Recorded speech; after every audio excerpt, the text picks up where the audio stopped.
দরদ সিনেমার যে গানটি দেখে কেঁদেছিল সিনেমা হলে হাজারো ভক্ত, অবশেষে মুক্তি পেয়ে গেল সেই গানটি। দরদ সিনেমায় একাধিক গান ছিল, কিন্তু সবগুলো গান সিনেমার মুক্তির আগে প্রকাশ করা হয়নি।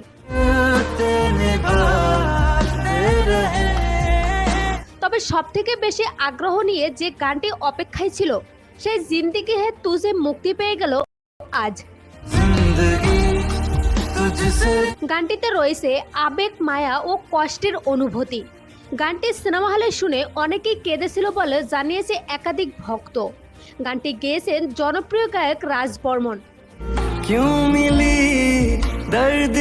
গানটি গেয়েছেন জনপ্রিয় গায়ক রাজ বর্মন। গানটিতে তার এমন মধুর সুরে হারিয়ে গেছে সাকিব ভক্তরা। এর মধ্যে গানটি প্রকাশের পর একজন ভক্ত বলেন, গানটিতে সাকিব খানের পারফরমেন্স ছিল অসাধারণ। তার কান্না করার অভিনয় দেখে আমি নিজেই কান্না ধরে রাখতে পারিনি। অন্য আরেকজন বলেন, গানটির সুর ও সাকিব খানের অভিনয় সত্যি মুগ্ধ হয়েছি। উল্লেখ্য, এর আগে গানগুলো ছিল আলোচনার শীর্ষে। সো গানটি আপনার কাছে কেমন লেগেছে জানিয়ে দিন কমেন্ট করে।